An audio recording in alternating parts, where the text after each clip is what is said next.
इस बीच 15-20-30 मिनट में काम मेरा खत्म हो जाएगा। बस हमारे एक नौजवान खतीब हैं शेख नियाज हसन मदनी हफिज़हुल्लाह व तवल्ला, और फिर सदर मोहतरम डॉक्टर अरशद फ़हीम अल मदनी और डॉक्टर अब्दुल गफ्फार सलफ़ी हफिज़हुल्लाह व तवल्ला का खताब होना है। जामे खताब शेख अब्दुल गफ्फार सलफ़ी हफिज़हुल्लाह व तवल्ला का होगा। आप दिल जमी से बैठे, मैं बिला ताख़ीर फ़ज़ीलतुश शेख नियाज हसन मदनी हफिज़हुल्लाह व तवल्ला से गुजारिश करना चाहता हूँ कि वो आए और अपने मखसूस लबो लहजे में तमाम सामीन से खताब फरमाएं।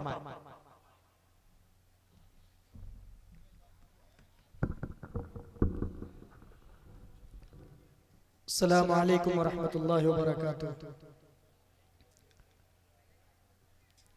अल्हम्दुलिल्लाह नहमदुहु व नस्तईनुहु व नस्तगफिरुह व नऊज़ु बिल्लाहि मिन शुरूरि अनफुसिना व मिन सय्यिआति अमालिना। मन यहदिहिल्लाहु फला मुदिल्ल लहु व मन युद्लिल फला हादिय लहु। वअशहदु अन ला इलाहा इल्लल्लाहु वहदहु ला शरीका लहु वअशहदु अन्न मुहम्मदन अब्दुहु व रसूलुहु। अम्मा बाद फ़अऊज़ु बिल्लाहि मिनश शैतानिर रजीम। बिस्मिल्लाहिर रहमानिर रहीम।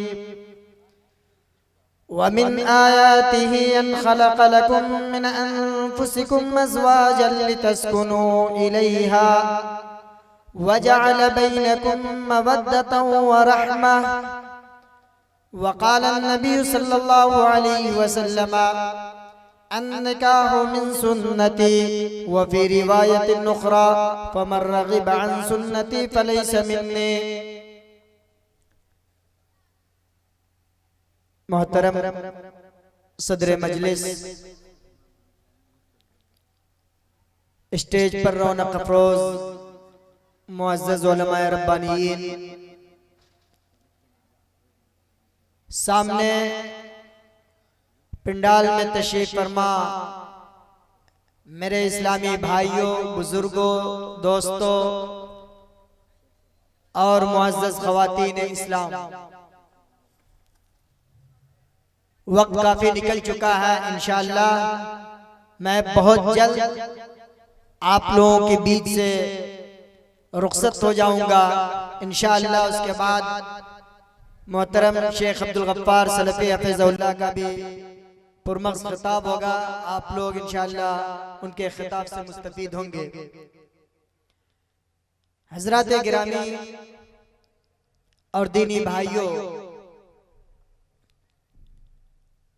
अभी मुझसे कबल मिसाली नौजवान के हवाले से शेख सनाउल्लाह मदनी हफिज़हुल्लाह की तक़रीर समाअत फरमा रहे थे।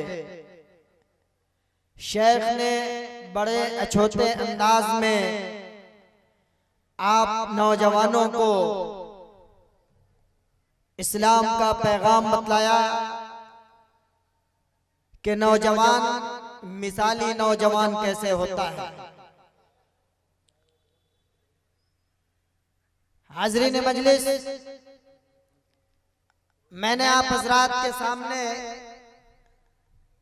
कुरान करीम के एक इंतहाई मशहूर व मारूफ आयत मुबारका पेश की है। उस आयत करीमा के अंदर अल्लाह तबारक व तआला अपने बंदों को इस बात की खबर दे रहा है, अपनी निशानियों के बारे में बतला रहा है और ये कह रहा है कि वमिन आयातिही अन खलक़ लकुम मिन अनफुसिकुम अज़वाजन लितस्कुनू इलैहा। कि अल्लाह ताला की निशानियों में से एक निशानी ये भी है कि उसने तुम्ही में से तुम्हारे लिए जोड़ों को पैदा किया, तुम्हारी बीवियों को पैदा किया। उसके पैदा करने का मकसद क्या है? लितस्कुनु इलैहा, ताकि तुम आपस में एक दूसरे से सुकून हासिल करो।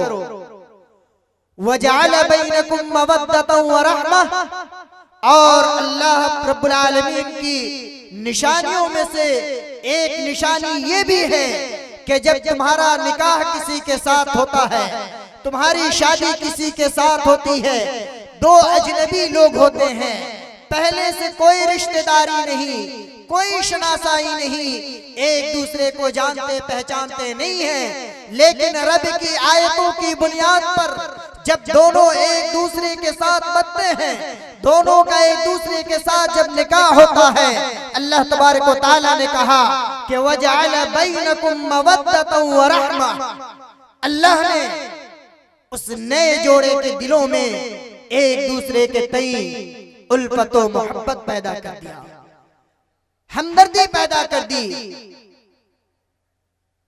और ये हमदर्दी, ये मोहब्बत, ये उल्फत इंसान अपनी जिंदगी के आखिरी अय्याम तक महसूस करता रहता है। मेरे इस्लामी भाइयों, ये शादी ब्याह जो इंसान की फितरत और उसके तबीयत की हवाले से अल्लाह रब्बुल आलमीन ने जायज और मुबाह करार दिया है। ये इंसान की फितरत है कि इंसान जब तक शादी के मुकद्दस रिश्ते से अपने आप को न जोड़े, उसकी जिंदगी अधूरी रह जाती है। लेकिन जहां इस्लाम ने इबादत और मामलात में या दीगर जो भी शायर इस्लाम हैं, उन शायर इस्लाम की पासदारी के लिए इस्लाम ने उसे अपनाने के लिए जो रहनुमा उसूल वज़ा किए हैं, उसी तरह से हमारी शादियों के लिए, निकाह के लिए भी इस्लाम ने बड़े सुनहरे उसूल वज़ा किए हैं। आज अफसोस है कि हम उन उसूलों को अपने पांव तले रोक रहे हैं। हम नबी करीम जनाब मोहम्मद रसूलुल्लाह सल्लल्लाहु अलैहि वसल्लम की उम्मत होने का दावा करते हैं, इत्तिबाए सुन्नत का दम हम जरूर भरते हैं, लेकिन हमारी शादियों में कदम कदम पर रसूल करीम सल्लल्लाहु अलैहि वसल्लम की सुन्नत हम रोकते रहते हैं और नबी करीम सल्लल्लाहु अलैहि वसल्लम की सुन्नत का मजाक उड़ाते रहते हैं। मेरे इस्लामी भाइयों, हमारी शादियों में जहां दीगर बहुत सारे रसूम और रिवाज हैं, मंगनी का, अंगूठी पहनाने का, हल्दी का, बारात का, जिस तरह से जो दीगर रसूम और रिवाज हैं, उसी तरह से एक मोहलिक मर्ज जिसे हम कह लें, या एक समाज और मुआशरे का सबसे गलत जो रस्म है वो जहेज है। आज इस जहेज की बुनियाद पर आप यकीन जानिए अपने समाज का, अपनी सोसाइटी का, अपनी मिल्लत का हम और आप जरा मुताला करें कि आज इस बुराई ने, इस और इसके बढ़ते हुए रुझानात ने आज कई ऐसी बेटियां हैं उम्मत की जिनको फांसी के फंदे पर लटकने पर मजबूर कर दिया। इसी जहेज की वजह से आज कितनी माएं हैं जिन्हें बिस्तर पर नींद और सुकून हासिल नहीं। आज इसी जहेज की वजह से हमारी बेटियां, हमारी बहनें अपने जवानी की उम्र को पार करती जा रही हैं, लेकिन उनका घर नहीं बस रहा है।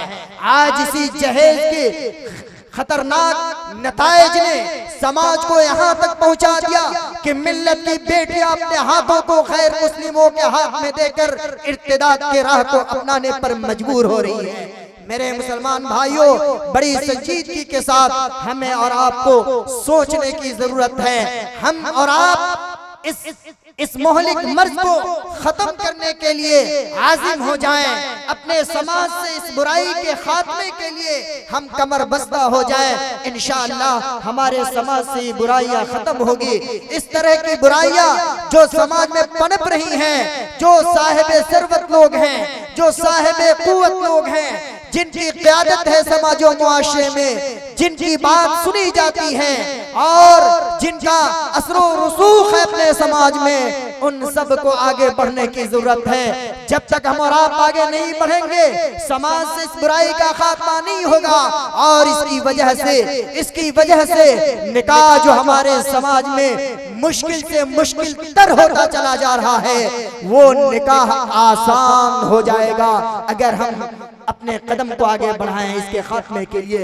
वगरना याद रखिए, शादियां हमारी जितनी महंगी होगी, रस्मों रिवाज का रुझान जिस कदर बढ़ता जाएगा, हमारी शादियों से बरकत खत्म होगी, हमारा निकाह बाबरकत नहीं होगा, हमारी शादियां आसान नहीं होंगी, निकाह का मुकद्दस फरीज़ा हमारे समाज में आसान नहीं रह जाएगा, बल्कि ज़नाकारी को फरोग मिलेगी, बुराइयों का रेशियो बढ़ता चला जाएगा, उसका ग्राफ बढ़ता चला जाएगा और न जाने कितनी इफ्फतज़ादियों के इफ्फत के साथ खिलवाड़ होते रहेंगे। मेरे इस्लामी भाइयों, अगर अपने समाज और मुआशरे में हम और आप मिसाली शादियों को अंजाम देना चाहते हैं तो आइए जरा नबी करीम सल्लल्लाहु अलैहि वसल्लम की सोसाइटी का जायजा ले, प्यारे नबी सल्लल्लाहु अलैहि वसल्लम के मुआशरे का जायजा ले, सहाबे किराम के मुआशरे का जायजा ले। अल्लाह के नबी सल्लल्लाहु अलैहि वसल्लम जिनकी ये हदीस है, जिन्होंने ये कहा था कि निकाह मिन सुन्नती, कि लोगों निकाह मेरी सुन्नत है, फमन रग़िबा अन सुन्नती फलैसा मिन्नी। प्यारे नबी ने ये भी कहा कि जिसने मेरी सुन्नत से एराज किया, जिसने मेरे तौर तरीके से एराज किया, जिसने मेरे तौर तरीके को छोड़ा, फलैसा मिन्नी, वो मुझ में से नहीं हो सकता, वो शरीयत मोहम्मदी का मानने वाला नहीं हो सकता, वो मोहम्मदुर रसूलुल्लाह सल्लल्लाहु अलैहि वसल्लम की ज़ात मुक़द्दसा से प्यार करने वाला नहीं हो सकता, मोहब्बत करने वाला नहीं हो सकता। मेरे भाइयों और मेरे बुजुर्गों और दोस्तों, आज हमारे समाज में जब किसी नौजवान के रिश्ते की बात आती है, कबल इसके कि हम किसी दीनदार लड़की को तरजीह दे, किसी की दीनदारी को हम बुनियाद बनाए, दीनदारी को बुनियाद बनाने से पहले सबसे पहले हम उसके मालदारी को बुनियाद बनाते हैं, उसकी मालदारी को देखने की कोशिश करते हैं, क्या आप बेटी वाला गरीब है या मालदार? अगर मालदार है तो वो जहेज में क्या क्या हमें देगा, वो अपनी बेटी की शादी में कौन सा जोड़ा हमें देगा, वो कौन सी गाड़ियां देगा, कितने माल हमारे बेटे की शादी में वो बेटी वाला देगा। हम माल के लालची, हरीस, भिखारी, बल्कि जो भी नाम दे दिया जाए गलत न होगा। समाज हमारा इस कदर इस भयानक और मौलिक मर्ज का शिकार हो चुका है कि जब तक बेटी वाला स्प्लेंडर, अपाची और इस तरह की दूसरी गाड़ियों की देने पर जब तक रजामंदी का इजहार न करते, हम अपने बेटों की शादी के लिए तैयार नहीं होते। मेरे इस्लामी भाइयों, ये अब्दुर्रहमान बिन औफ रज़ियल्लाहु ताला अन्हु सहाबी रसूल हैं। अल्लाह के नबी सल्लल्लाहु अलैहि वसल्लम ने जिन सहाबे किराम को जन्नत की बशारत अपनी जिंदगी में दी थी, उन्हीं में से अब्दुर्रहमान बिन औफ रज़ियल्लाहु ताला अन्हु भी हैं। मदीनतुर रसूल में मौजूद हैं, शादी हो गई, निकाह हो गया, किसी को पता नहीं। अल्लाह के रसूल सल्लल्लाहु अलैहि वसल्लम से मुलाकात होती है, ज़र्दे के निशानात देखते हैं, पूछते हैं अल्लाह के नबी सल्लल्लाहु अलैहि वसल्लम, अब्दुर्रहमान इब्न औफ क्या तुमने निकाह कर लिया है? अब्दुर्रहमान इब्न औफ रज़ियल्लाहु ताला अन्हु कहते अल्लाह के रसूल, हाँ हमने निकाह कर लिया, शादी कर ली है। अल्लाह के रसूल सल्लल्लाहु अलैहि वसल्लम ने खैर और बरकत की दुआएं दी और कहा औली मुलौ बिशादी। अब्दुर्रहमान बिन औफ, घर से एक बकरी ही क्यों ना हो, तुम वलीमा कर दो। अब्दुर्रहमान इब्न औफ कोई मामूली सहाबी नहीं, मदीनतुर रसूल में खुद भी मौजूद हैं, कौनैन का ताजदार भी उस शहर में मौजूद है। अब्दुर्रहमान इब्न औफ के ज़हनो दिमाग में बात नहीं कि मेरी शादी में, मेरे निकाह में मुहम्मदुर रसूलुल्लाह नहीं पहुंचेंगे, शरीक नहीं होंगे, मेरी शादी का मजा फीका पड़ जाएगा। उनके ज़हनो दिमाग में बात नहीं आई। आज हमारी शादियों में क्या होता है, विधायक जी आ रहे हैं कि नहीं आ रहे हैं, संसद महोदय आ रहे हैं कि नहीं आ रहे हैं, जिला पार्षद जी आ रहे हैं कि नहीं आ रहे हैं, और बेगैरती की हद तो उस वक्त हो जाती है कि दावत भी दे करके हम बुलाते हैं, दावत हमने, और बूटिया कहाँ तोड़े, बेटी वाले के दस्तरखान पर। हाय रे बेगैरतो, ये बेगैरती की हद कहाँ चला जा रहा हमारा समाज। हमारा समाज किस मोड़ पर आकर खड़ा हो गया। क्या हमारी गैरत हमें ललकारती नहीं। नौजवानों उठो, खड़े हो जाओ। तुम जब तक आज़िम होकर आगे नहीं बढ़ोगे, समाज की दिशा को जब तक तुम बदलने का अपने अंदर अज़्म और हौसला पैदा नहीं करोगे, ये समाज, इस समाज से बुराइयों का खात्मा मुमकिन नहीं। बस दो बातें कह करके मैं अपनी बात को खत्म करता हूं। आज हमारी शादियों में कितना तामझाम है, कितना तामझाम है, और इतने तकल्लुफात, इतने तसन्नुआत कि अल्लामानुल हफीज शादियां हमारी मुश्किल से मुश्किल तर होती चली जा रही है। आज हमारी शादियों में क्या होता है, फला साहब की हाजिरी जरूरी है, फला साहब नहीं होंगे दिन फाइनल नहीं होगा, फला बेटा अमेरिका से नहीं आएगा शादी नहीं होगी, फला दोस्त नहीं आएगा शादी नहीं होगी। मेरे इस्लामी भाइयों, अल्लाह के रसूल सल्लल्लाहु अलैहि वसल्लम मौजूद हैं, अपने सहाबा के साथ मस्जिद नबी में तशरीफ फरमाए। एक अंसारी औरत आती है, अल्लाह के रसूल सल्लल्लाहु अलैहि वसल्लम, मैं चाहती हूँ कि आप अपना निकाह मुझसे कर ले, मुझे आप अपनी ज़ौजियत में ले लें। अल्लाह के रसूल सल्लल्लाहु अलैहि वसल्लम ने देखा कि मुझे निकाह की कोई जरूरत नहीं, आप सल्लल्लाहु अलैहि वसल्लम ने उनसे निकाह करने से इनकार कर दिया।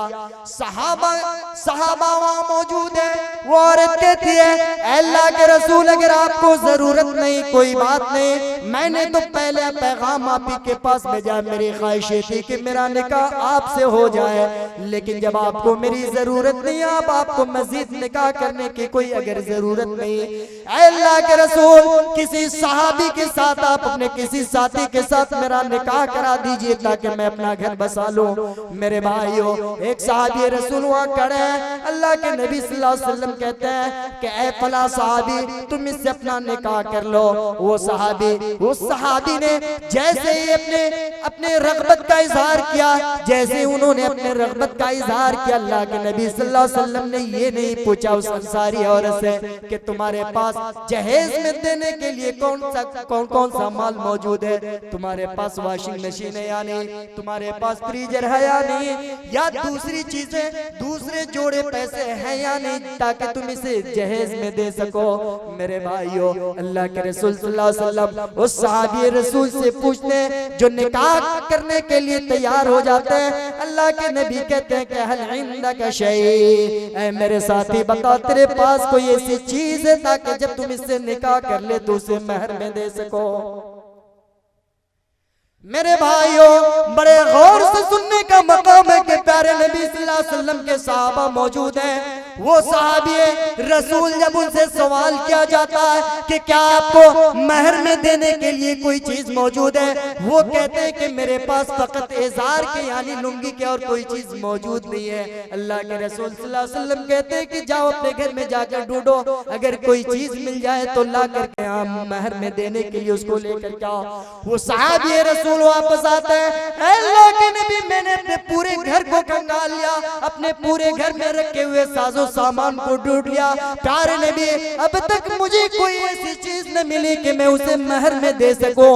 अल्लाह के रसूल ने कहा इल्तमिस वलौ खातिमम मिन हदीद, ऐ मेरे साथी जाओ अपने घर में अगरचे लोहे की एक अंगूठी ही क्यों न मिल जाए उसे लेकर आओ ताकि उसे तुम्हारे लिए महर बनाया जा सके। मेरे प्यारे भाइयों, वो सहाबी रसूल आते कहते अल्लाह के रसूल मेरे पास एक लोहे की अंगूठी तक भी नहीं। साहिबे रसूल मायूस होकर बैठ जाते हैं। देखा कि भाई महर में देने के लिए कुछ है ही नहीं, तो बात तो आगे बनेगी नहीं। उदास बैठे हुए हैं, कौनैन का ताजदार अपनी निगाहों से देख रहा है, प्यारे नबी सल्लल्लाहु अलैहि वसल्लम कह रहे हैं कि ऐ मेरे साथी सुनो, शरीयत मोहम्मदी के होते हुए तुम्हें मायूस होने की कोई जरूरत नहीं। मोहम्मद रसूलुल्लाह भी मौजूद है, तुम्हारे लिए कोई ना कोई हल मौजूद है, हल निकालेगा मोहम्मद। लिहाजा सुनो, इधर आओ। क्या तुम्हें कुरान का कुछ हिस्सा याद है? कुरान की कुछ आयतें याद है? साहिबे रसूल ने कहा कि अल्लाह के नबी फला फला सूरतें मुझे याद है। अल्लाह के नबी ने कहा कि जब इतनी सारी सूरतें तुझे याद है तो सुनो, अगर तुम्हारा निकाह इस खातून से कर दिया जाए तो क्या तुम इन सूरतों को अपने होने वाली बीवी को याद करा दोगे? अल्लाह के नबी बड़ी आसानी के साथ मैं याद करा दूंगा।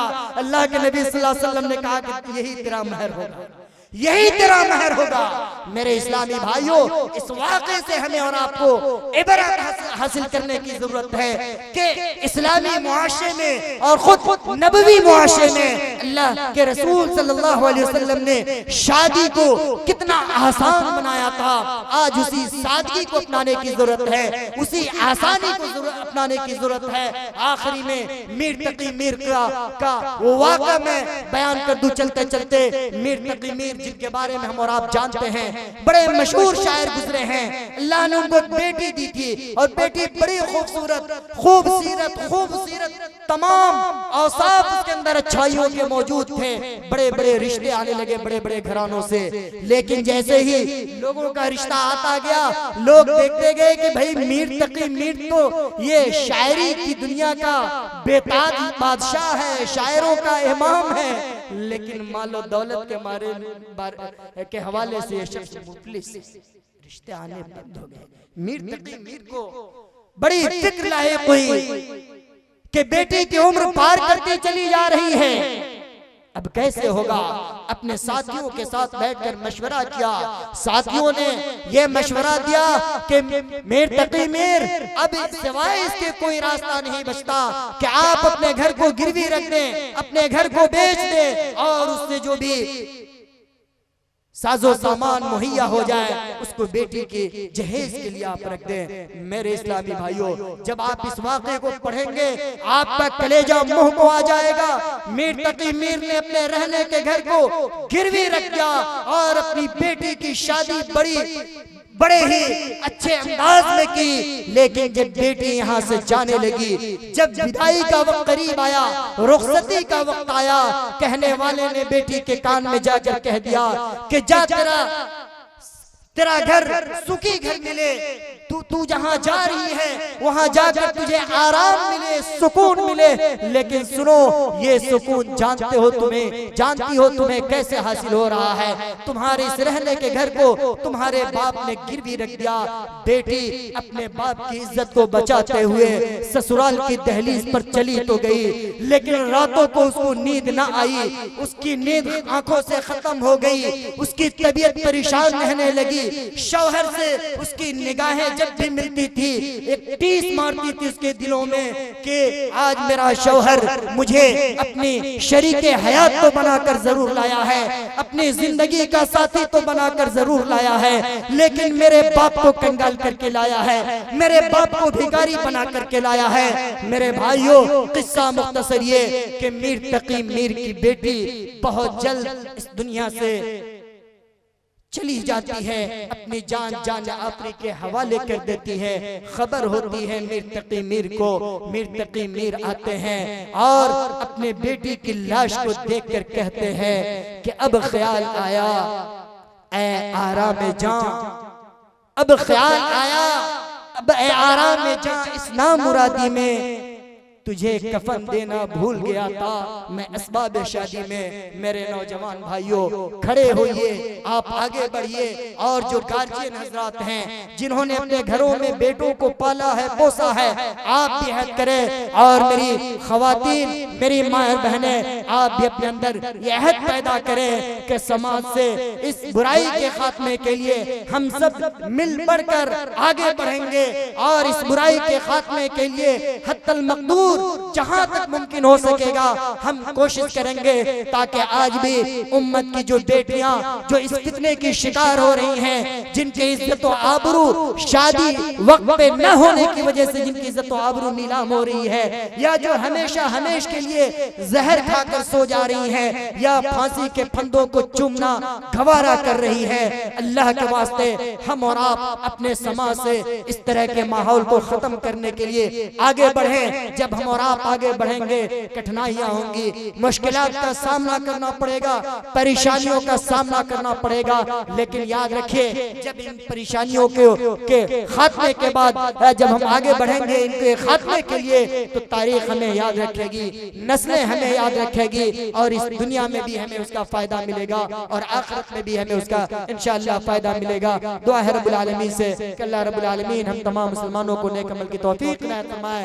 अल्लाह रब्बुल आलमीन हम तमाम मुसलमानों को बुरे रस्मो रिवाज, गैर शरई रसूमो रिवाज से बचने की और उसके खात्मे की हर मुमकिन तौफीक इनायत फरमाए। आमीन। व आखिरु दावाना अनिल हम्दुलिल्लाहि रब्बिल आलमीन। वस्सलामु अलैकुम व रहमतुल्लाह।